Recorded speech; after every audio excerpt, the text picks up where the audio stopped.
Hi, and welcome to the new year, the first show of 2017. That's going to take some getting used to.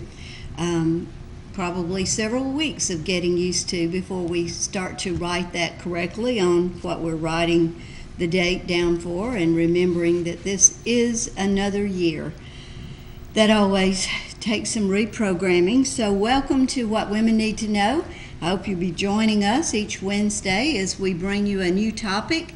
And if you have topics you would like us to address, that you will contact me or the station and let me know, because I can't read your mind through the TV and I can't know unless you share with me. So if you will do that, I'll be happy to try and address that, get the information to you through this station, because my goal is to have this be a learning experience for you, to bring you information that you might not get otherwise. So as an old educator, I want to continue to bring educational programs to you in a quality way through this station and through this program. So if you do have topics you would like to have aired through this medium, then I ask you to let me know so that I can work on that and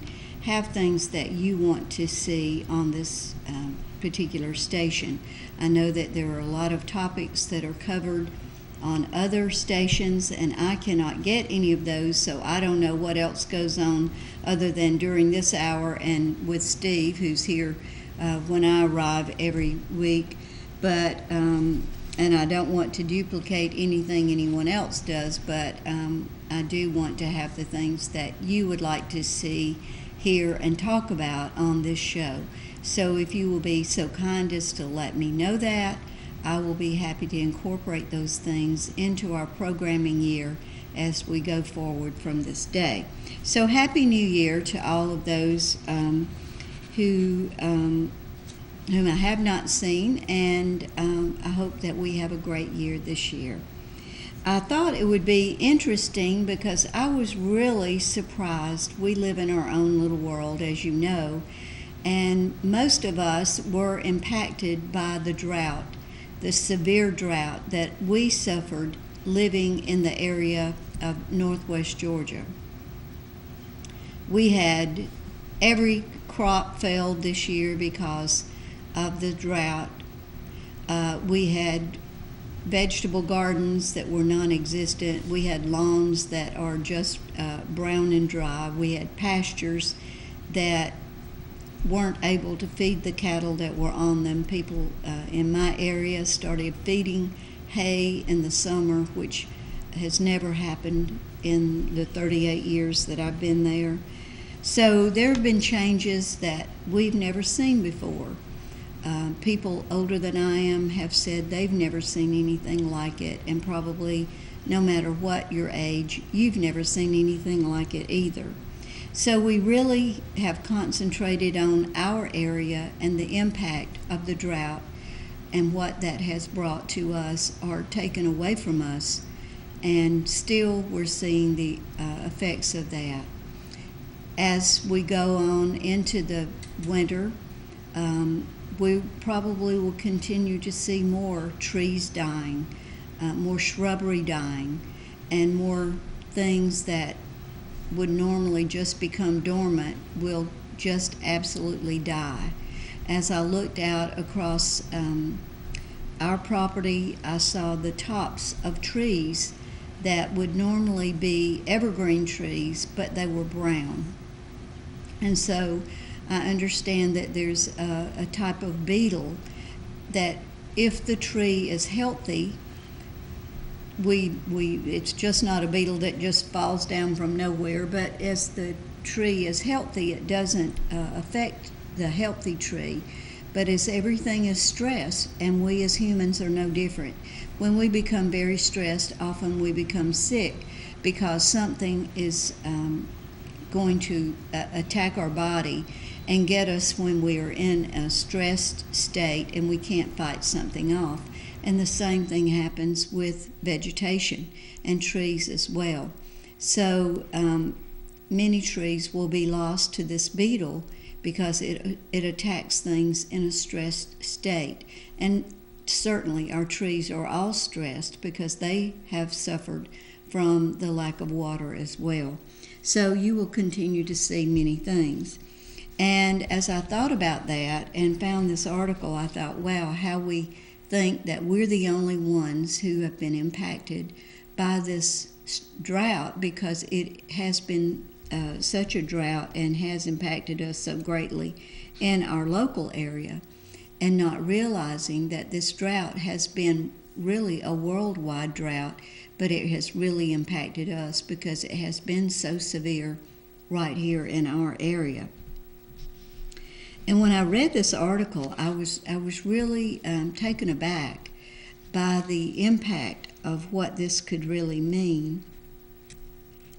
Climate change could change your shopping list. And I thought, well, yes, I guess the things that are grown here could impact our shopping list. But as I read the article, I found that was not what the article was about at all. It is going to impact our shopping list, but it's going to be far greater than what I ever thought. So I wanted to share this with you, just a little food for thought, in that we do live in a global world. We don't live in Northwest Georgia. We don't just live in Georgia. We don't just live in the United States of America. We live in a global world where we depend on a lot of things that are outside of our doorstep when we go to the grocery store. So I wanted to share this with you because I thought it was worth sharing. So the things that may change on our shopping list, and it really did impact me because many of these things are things that I really love. And to think about not even having these anymore available was very concerning to me. So I wanted to just share this, and I may just read parts of this because I couldn't memorize all of it, and it just is worth reading. The first one on the list was avocados. Now, we love avocados. They are so nutritious, so nutrient dense, and have so many good qualities. The biggest threat to avocados are rooted in environmental issues linked to climate change, hot weather, and droughts. That has caused problems everywhere from California to Australia. Now, see, we don't really think outside our box. Avocados are weather sensitive and very slow growing, making them especially susceptible to the drought that we have incurred. Coffee. Oh my goodness, what did you get first thing when you got up this morning? I had my cup of coffee first thing. A report from the nonprofit Climate Institute concluded that the area around the world fit for coffee production would already be affected, and already has made coffee crops more vulnerable to diseases. Remember, I said as things become stressed, they're more vulnerable to disease and insects as they're stressed. So coffee is on the list, second on the list. So right away, I was listening up as I read this article. Oysters. Now, while we usually just eat oysters here certain times of the year, we still like to have them. We like to eat them, and those are people who really enjoy them like to eat them as well. Warmer waters make oysters more susceptible to oyster drills.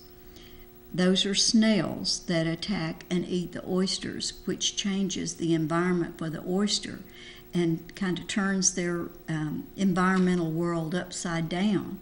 And the drills are eating the oysters and removing the amount of production that would be available when it's time to harvest the oysters. Another one that might affect your morning is maple syrup. Many people like to eat maple syrup on their waffles, their pancakes, or their biscuits, or maybe you just like to eat it on something different. Areas like Virginia won't get enough cold weather to make maple syrup production, even during the chilliest time of the year. And we know that we see Virginia. We have a cousin who lives in Virginia. We see that state covered with snow and chilly temperatures, and I've been there and actually seen the windows with ice on them when we would visit. It is a very much colder state than Georgia, but still, the climate change has affected our climate and our temperatures all over. Another one that's near and dear to most everyone's heart is chocolate. So what would you do if your chocolate was not in the grocery store when you went to the store?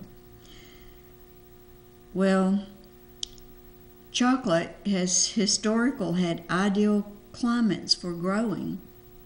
The cocoa beans, which are the chocolate is made from, but they're already seeing decreased yields of cocoa because of the chocolate. The cocoa beans are not as plentiful as they once were. So I guess that's why we're seeing increased prices. Another one that is something that's kind of not something we eat every day, but certainly something we enjoy, is lobsters. Now that's something you might have on a special occasion, but if the ocean waters increase more than 5 degrees, baby lobsters may not be able to survive. Just 5 degrees. The babies just can't live in that. The United Nations Intergovernmental Panel on Climate Change has said that the Gulf of Maine, and that's where most of our lobsters come from, will reach that temperature by 2100 and lead to extinction in 84 years. So that means, babies born right now, at the end of their lifespan will be also the lifespan of the oyster. That will be the end of it. One other that you may or may not be a fan of is beer. Warmer and more extreme weather is hurting hops production. Now, if you don't happen to know, beer is made from hops. Well, beer is made from yeast, and the yeast is made from hops. In the United States, some brewers fear that a shortage of river water may force them to brew with groundwater, which would change the taste of beer forever. And I don't know, change it to what or change it how, but change it forever. So if you like the way it tastes now, just know that it would change the taste forever. And speaking of beer, how about First Draft beer infused with 4 grams of protein with a message of more health-conscious imbibing? It's Boston's Mighty Squirrel, which started selling on the shelves in Boston and now expanding to other nearby states. I can see it now. The perfect protein midday snack, Mighty Squirrel, with a course, and of course a raw egg with a bit of jerky, beef jerky that is. So that might be something that's coming to a place near you, nearby. At least it could be something in the news this year. We'll just stay tuned and see. But there are some definite changes going on in supermarkets, maybe not right here in our little town, but in the larger cities. Things are definitely changing, and we hear about some of those changes as we watch the news. We've seen some of the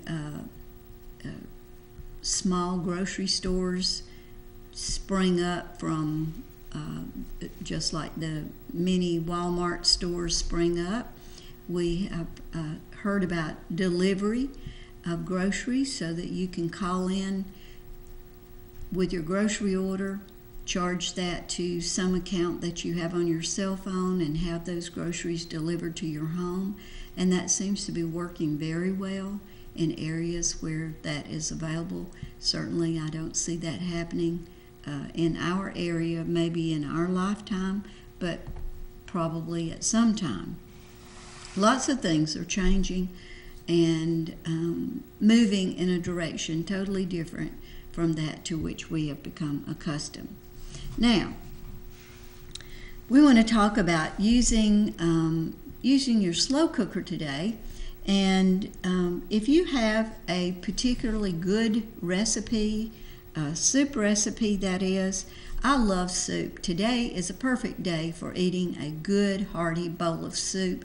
And there is nothing, I just can think of nothing better than going outside and coming back in and smelling something cooking in the crock pot. It just is so, it just gives you such a good feeling when you smell that food cooking. It just is wonderful, whatever it is. And I like to make big batches of soup when I cook because it doesn't take any longer to cook a big batch than it does a little batch. And what I like to do is eat some and freeze some. Now, my theory is if you can freeze 1 or 2 or maybe 3 cups, and I still use my old freezer cups, and if you can freeze a few cups, and you might want to share a cup or 2 with a neighbor or a friend, and because that's a lot of soup if you're going to try to eat that whole big thing of soup, unless you have a family of 5 or 6. But you can have hot soup in a short time just by freezing that soup in individual cups so that you're not freezing a large amount and having to thaw a large amount at one time. You can have a cup of soup almost as fast as you can open a can because we have microwaves, we have quick ways of thawing, and it's already cooked, so all you have to do is heat it up. So put it in the freezer, put it in one place together so you can just look and say, let's see, I have turnip green soup, I have potato soup, 3-bean soup, vegetable soup. What kind of soup do I want? And you can choose from a variety of soups, or maybe you want to choose today and take it out, put it in the refrigerator so it's already thawed for you. And that way it's just a couple of minutes and you have a bowl of hearty soup. And it also gives you a good use of the food that you've prepared, and you're not throwing things out and wasting your money. And that's the way I like to use my soup when I make it. Now, I make 3-bean soup over the weekend, and when you're using your crock pot, you want to make it at least half full, but no more than 3/4. Sometimes I get a little closer than 3/4 full, but no less than half. And if you got a new crock pot, and crock pot is a name that is a trade name. Slow cooker is the term that we should use, but crock pot is a trade name. But if you got a new cooker, make sure you know about your cooker. And there's a lot of information on the box that will kind of bring you up to speed, because if you're still using the old, more the taller kind with the crock in that you've been using for 30 years, they have really changed. They're different in shape, size, and the things that make them really a better product, because they kind of looked at what they had and tried to improve on it instead of making it the same product. So let's talk just for a minute about what you need to look at when you're looking at slow cookers. And also when you're looking at an advertisement that's telling you what the wonderful price is, you need to know these things so you can compare apples and apples. Because one might be a 5-quart cooker and one might be a 6-quart and the other might be a 7-quart. So you need to know so you can compare and know that you're getting the best price for your money. So let's just look up here. First of all, I'm going to tilt this This is a new one that I just got, and it's red. All my others are silver. And on the top, it tells me that this is a 6-quart cooker right here on this oval. So I know right away that this is a good size for me, a 6-quart. And some new information that you might find helpful, that it will feed 7+ people. Well, I don't need one to feed 7+ people, but remember, we just talked about if I'm going to make this pot full of food, I'm probably going to take some to someone and share. I'm probably going to have some at my house, and I may freeze some. So 7 people would be an okay size. I don't want to get a crock pot for 2 people. You know, I want to be able to, if I'm going to go to the effort to make this dish, I want to make enough to have to do some other things with. So looking at this will tell you, though, if it's going to be enough. And think about how you use a slow cooker. Do you ever take this to church? Do you take this to other events where you need to bring a dish? Do you just take something in your slow cooker because you're able to keep it hot? Think about how you are going to use your slow cooker. So that's a handy new bit of information they put on the lid. The other thing that it tells you is about some of the new features, that that it has a locking lid. Each end of the lid locks down and holds the lid in place so that you can carry it. And it has big carrying handles so that you don't get your knuckles up against the hot pot. And you can see from this picture that it does have big handles so that you could get your hands in there and not get your hands up against the pot. And that's nice. Now, I'm going to turn this around, or really just let it sit up here so you can see. Also, on the, now I'm going to turn it around because that's where it's printed all the way around, but some things are on this side now. It gives you some more information. Now, on this side, it tells you that it is dishwasher safe. Now, I don't usually put my crock, this is the outer portion, and then the black part is the crock. Now, I have one of these in the outer portion is silver. I say stainless steel. It is not stainless steel, but this is removable. It lifts right out.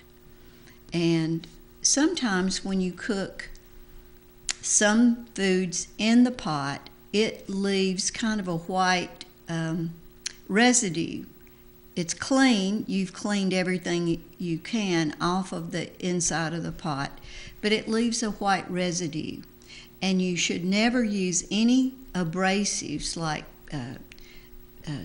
steel wool pads or anything like that, because you will scratch the crock and you don't want to damage the surface of that crock.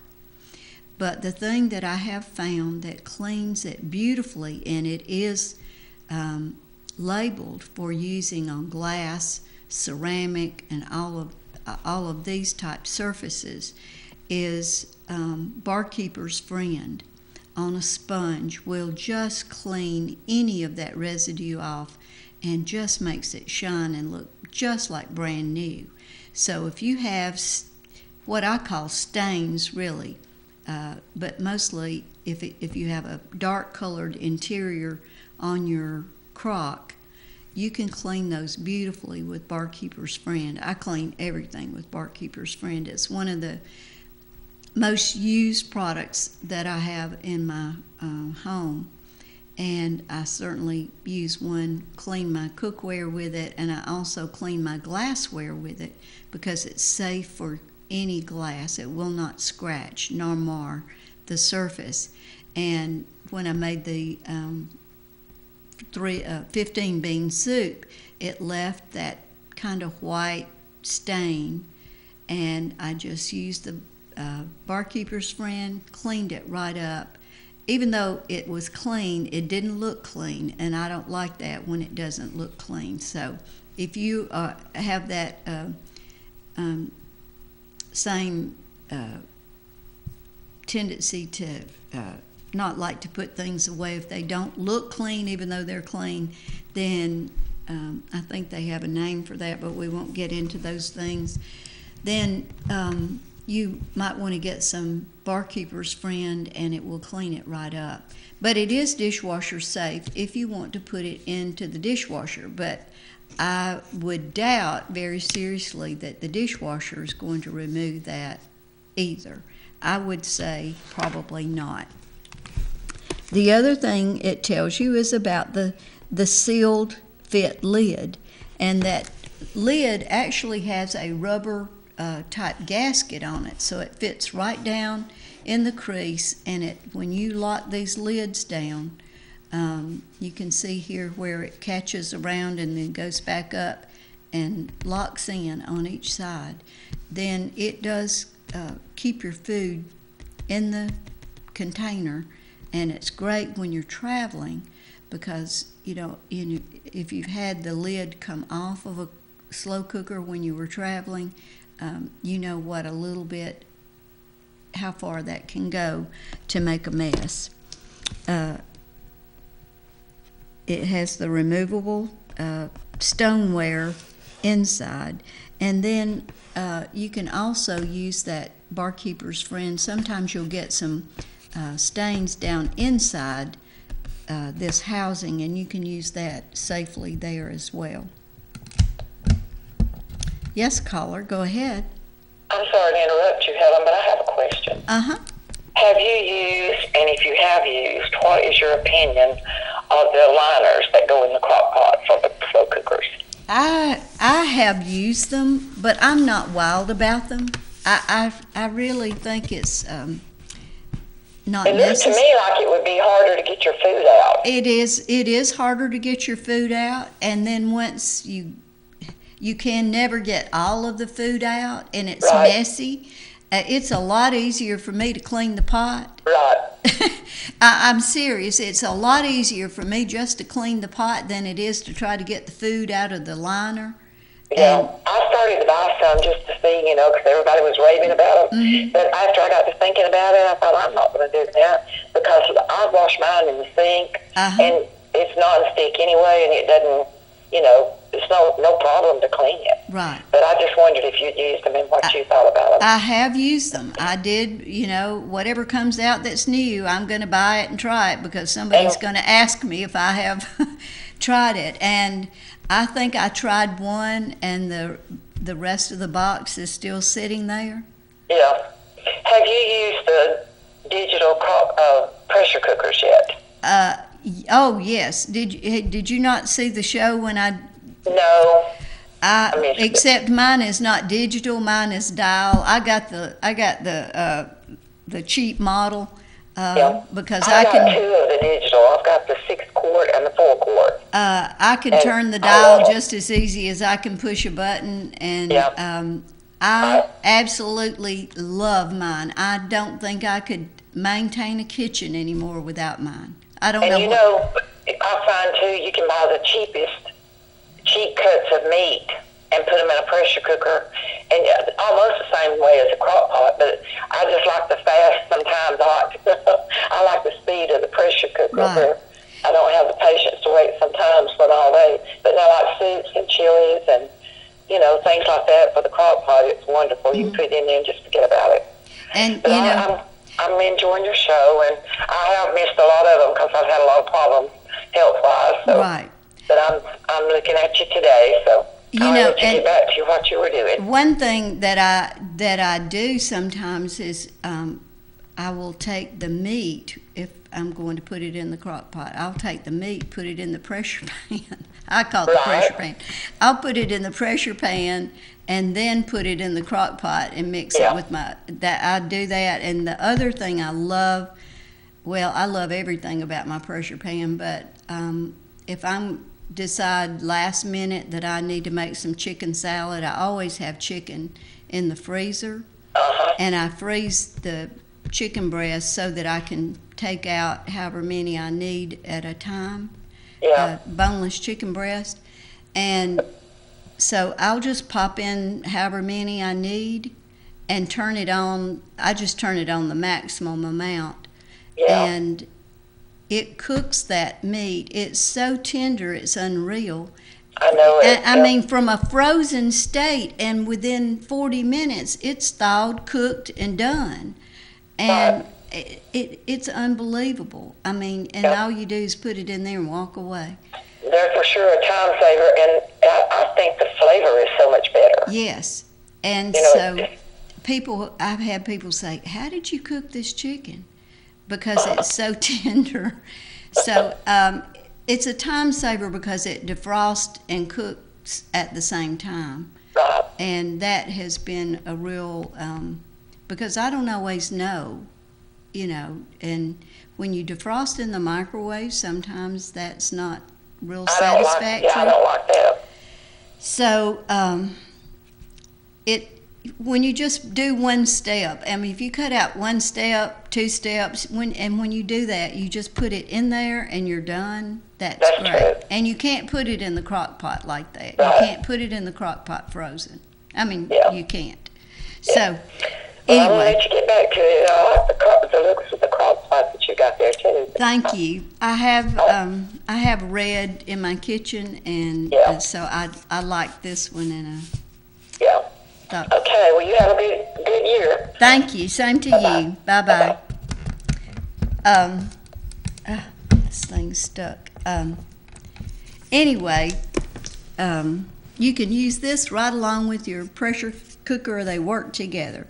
But it does have the large carrying handles, and when this is full of hot food, you do need to be very careful. And sometimes I'll move this out of the kitchen at Christmas time. I have spoiled my family.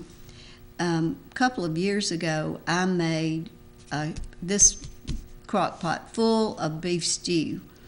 And my dad used to make wonderful beef stew.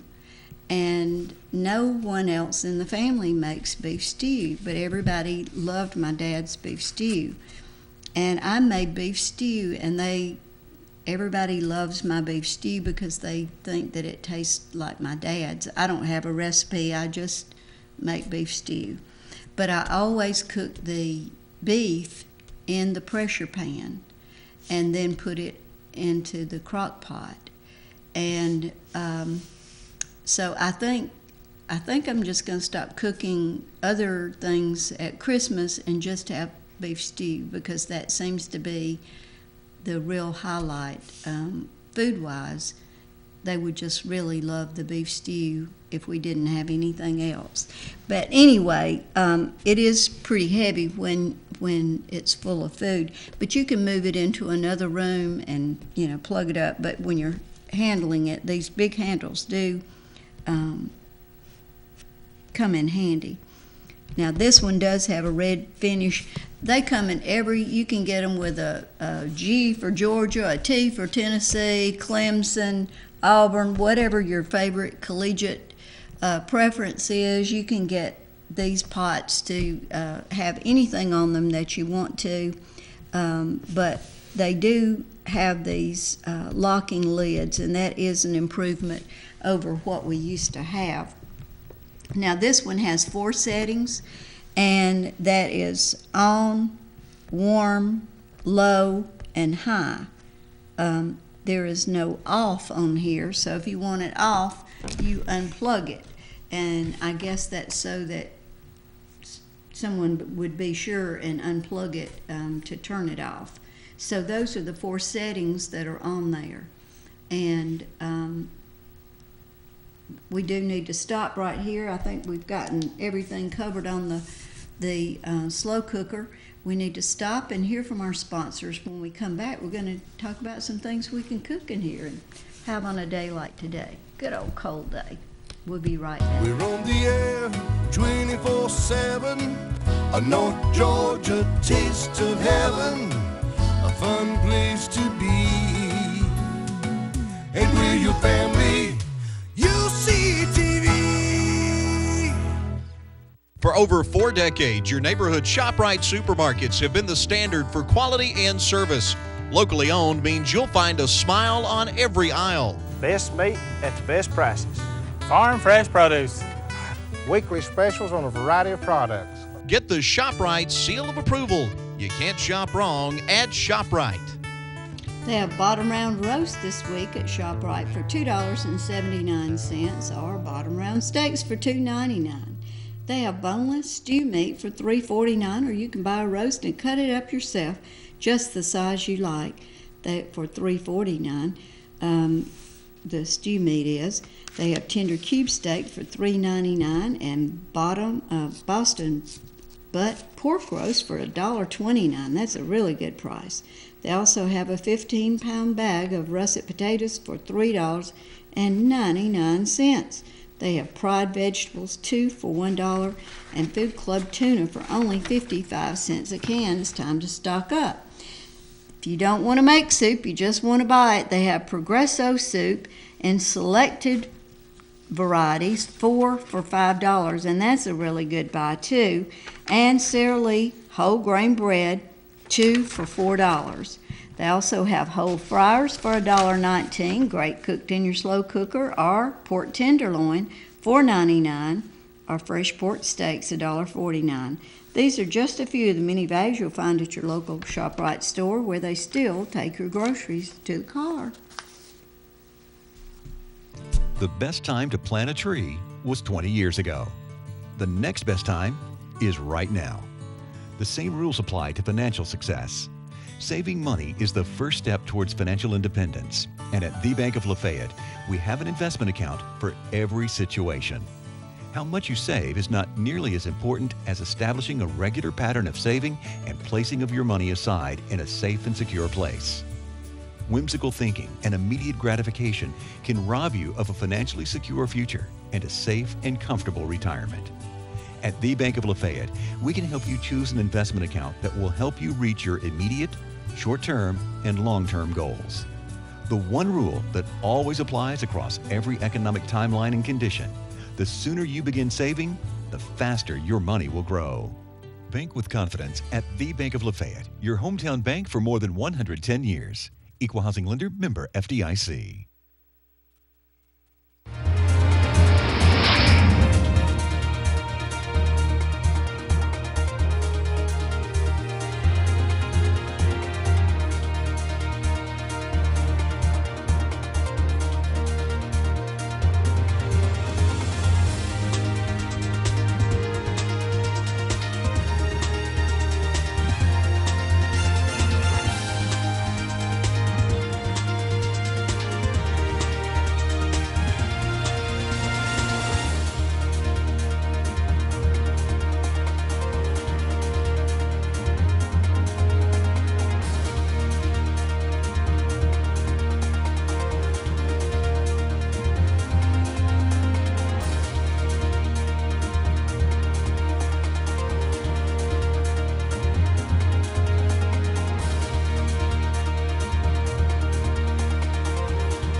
At the Rosewood Assisted Living and Memory Care, we have everything your senior could want in a safe, comfortable residence. Several levels of services include short-term housing for weekends or longer, assisted living where the staff provides a watchful eye while preserving your loved one's privacy and dignity, or independent living where residents are able to take care of themselves yet have access to all amenities and a sense of security. And the Rosewood on Battlefield Parkway specializes in memory care for patients of Alzheimer's or dementia. Call today for a tour of our campus. Meta Thrift Pharmacy, located at 324 West Patton Street in Lafayette, across from the ShopRite. Meta Thrift Pharmacy provides prescription drugs, including compounded prescriptions. They also have diabetic supplies, including custom diabetic shoes. They have lift chairs, potty chairs, shower seats, and other durable medical equipment. Meta Thrift Pharmacy in Lafayette has a friendly, well-trained staff that will help you with your drugstore needs, whether you're on the phone or in the store. You may also leave your refill request on their automated phone system, available 24 hours a day. Make them your choice for your pharmacy needs. Meta Thrift Pharmacy, 706-638-3114. We're on the air 24/7. A North Georgia taste of heaven. A fun place to be. And we're your family. UCTV.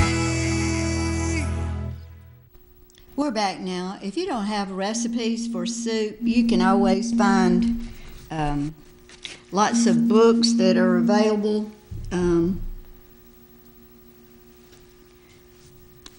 This one is Fix It and Forget It, and this one is just slow cooker recipes. It has a whole section on soup, but it also has vegetables, soups, appetizers, sweets, other main dishes, pork main dishes. It has everything in it, and they're real simple recipes. I hate recipes that have 63 ingredients and you only use 1/8 of a teaspoon of each one. These are very simple ingredients, and that's it's a good recipe book. Some others I'll just show you quickly because I have several things. This is another Fix It and Forget It recipe book. This is another slow cooker recipe book. It's a pink collection one that was done for breast cancer awareness, and it's a good sized book as well, and it has a whole section on soup, stews, and chilies. And this is just a little skinny book on, very skinny, on slow cooker classics. And this one is just on soups and stews, home style soups and stews, and it is a very comprehensive book. Any kind of soup or stew. One I thought that was most interesting, that was right above one that I was going to make. The one I was going to make is shrimp and sausage gumbo. I love gumbo. Was sweet potato and ham soup. I love sweet potatoes and I love ham, so I guess that would be okay in a soup together. So just think about something different and putting it together in a soup. But there are lots of nice color pictures in here as well. Every page has a color picture, so it's a nice book with lots of enticing soups to make you want to make some wonderful soups from this recipe book. So anywhere you find a good recipe, and no better one than the one I have in my books. I got to clean my book out now. This is my book that I write all of my best recipes in, handwritten recipe book, and from this is where I find my recipe from my sister for Brunswick stew. I've shared this with many of my friends, and lots of them make this often, as I do. It is so quick and easy. I keep the ingredients for this. It is not a soup, it's a stew actually, a Brunswick stew, and I keep the ingredients for this on hand all the time. I'm going to give out this recipe again real quickly, hoping that you have your pen and paper ready.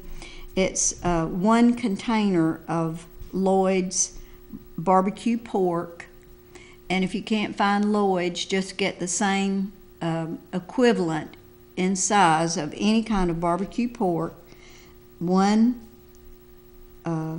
barbecue beef of Lloyd's barbecue beef, and 1 of barbecue chicken. Now, sometimes you can get the beef and pork and you can't get the chicken. If you can't get the chicken, just use some rotisserie chicken, cook some chicken breast, and put them in there. You know, this is not an exact science. I've done all kinds of things for the chicken. I've used, like I said, the rotisserie chicken. I've used chicken breast that I cooked and just chopped up and put in there. But those are the meats. Now you're going to make a lot of Brunswick stew. You're thinking, oh, this is a lot of stuff. But you're going to make a big pot. You're going to make that pot completely full of Brunswick stew. You're going to use 2 cans of Rotel tomatoes. Now, you think about how hot you like things. These are regular Rotel tomatoes. You can get hotter Rotel tomatoes, and you can get mild Rotel tomatoes. I usually use 1 can of the original Rotel and 1 of the mild Rotel, because 2 of the original is just a little too warm. So you figure out the heat that you can accept. You use 2 cans of diced tomatoes, and if you don't have 2 cans of regular diced tomatoes, I've used Mexican diced tomatoes. I've used tomatoes with basil and whatever. It doesn't matter as long as it's diced tomatoes of some kind. 2 cans. And 2 cans of creamed corn. Just canned creamed corn. And I keep these ingredients all the time. More than one batch of them, so I can make more than 1 batch of stew at one time. 6 teaspoons of Worcestershire sauce. And I don't usually buy canned potatoes, because you can peel a couple of potatoes, not tomatoes, potatoes, and just get them fork tender and use those instead of buying a can of diced potatoes. And you can add lima beans if you want to, 2 cans. I usually just add 1 can of lima beans, but I do like a little bit of lima beans in mine. And you just dump all of that in your crock pot and stir it up. And you can leave it in there, let it get hot, put it on high for at least an hour, let it get really hot, then turn it down on low. You can leave it in there all day if you want to, or take it out then, and after you serve it, then cool it before you put it in the refrigerator. You can freeze it. I went ahead and doubled that. That is a doubled recipe, because you would have to use half one of those containers, and I used to do that, and I'd think, why am I freezing half a container of this meat? And then it was just didn't make sense to me. So I doubled the recipe, made a big batch of it, and then I would freeze it after I got it all made. It made a lot more sense to me, and maybe it will to you too. But it's really great Brunswick stew. You can serve it with cornbread muffins. You can serve it with crackers. You can just eat it plain. But it's really, really good. It's good left over. It's good after it's been frozen. It freezes well. It's good if you take it to someone who's in need of a meal. It's a whole meal in one. So something just to keep in mind. Other soup mixtures. This is another. This is the honey baked ham store.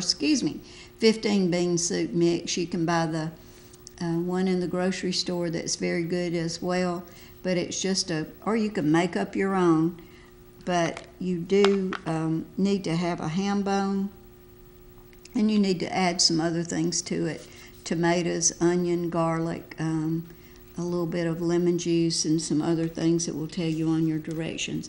But it makes a wonderful pot of bean soup. One of my favorites. You can add sausage to it instead of ham, but that is one of my very, very favorite soups, is 15 bean soup. Another thing that I have found, and they sell this, and I'll just say they sell this at I think Costco and Sam's. I know they sell it at Sam's. It's a beef base. It's a very concentrated, solid mixture that you can spoon out and mix up to make a broth. And I'll tell you how it mixes up. If you use, this container will make 5 gallons. That's how much it makes. So if you want a cup, you would use 1 teaspoon of this material with a cup of water for a cup of broth. And it's a very good broth. It's not like the cubes you get of it's just a very, very good base to go in your soups instead of adding water if you need more liquid. I use this. It also comes in chicken, and beef, and I use this. It is very, very good to add. And you can also make gravy out of it, beef gravy if you want to. Some other things I found in the grocery store for soup.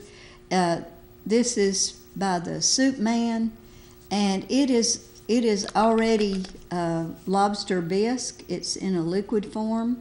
It's in a kind of like a little milk carton kind of container, and you shake it up real well before you open it. You don't add water to it.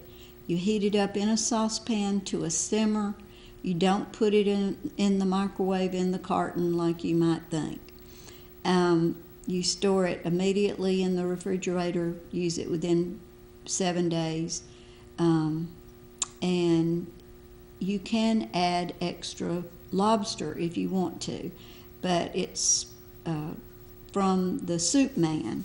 So that's a little bit different than some of the ones that you might see in the store. One of my favorites is just plain old condensed tomato soup with a grilled cheese sandwich. One of my very, very favorites. I usually make it with milk instead of water so that it is a little creamier. And this can's supposed to make 2.5 servings, maybe not the servings we've been used to. This is a healthy chicken noodle soup.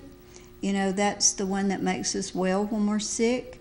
So if you just look on the nutrition facts label, it will tell you how much sodium is in here. And this one has about 370 milligrams of sodium per cup. And that's not terribly bad. I'm going to see. This one has 480 per half cup. So there's more in the tomato soup. So it is reduced sodium, and that's good. Another one, and this is a different spin-off of Campbell's soup. It's called Well Yes. It makes it appear that it's made with all fresh vegetables, but it has, for 1 cup, 590 milligrams of sodium. So it does not have any reduction in sodium. Let's see what it claims here. That's why we say yes to all good ingredients in our soup. So go ahead, say yes, eat positively, and eat deliciously. So it's claiming vegetables, no preservatives, a half a cup of vegetables equivalent, but it doesn't say anything about, this one is Italian vegetables with farro, beans, zucchini, and fennel, but it doesn't address the fact that it does have a lot of sodium. But some some of it has over 1,000 milligrams of sodium. So I guess taking that into consideration, it doesn't have as much as it could. Let's see if there's nutrition facts here that I can see. I can't even see nutrition. Oh, it's on the other side. Wow, this one has 810 milligrams for a cup of the lobster bisque. So sometimes that's the problem you have with canned soups. They do have some better tasting canned soups available now, but my cousin in Virginia was telling me that at her store she can get bookbinders. I don't know if any of you know Bookbinders. Is a restaurant in Philadelphia, and they have Bookbinders soup available in her store, and she really likes that. I didn't ask her to read the nutrition label to me. She probably would have told me she would not. If she liked the soup, she was going to eat it. So in this area, I don't think we have any of those exquisite brands of soup, though, but some that are different. One of the things that I like to add when I make vegetable soup is the alphabet. I haven't been able to find the little alphabet additions, but I did find stars, and I always like to have the alphabet in my vegetable soup because that's what I used to have when I was a kid. So if you find those, let me know where you found them. Rick's telling me it's time to wrap it up. So we want to wrap it up and hope that you can find something to inspire you to make a pot of soup. There's nothing healthier or nor more heartwarming than a good pot of soup sitting on your counter. And it will smell so good and taste so good because anything you put in it, it's okay. It'll taste great. So we'll see you again next week with what women and men need to know. So let me hear from you.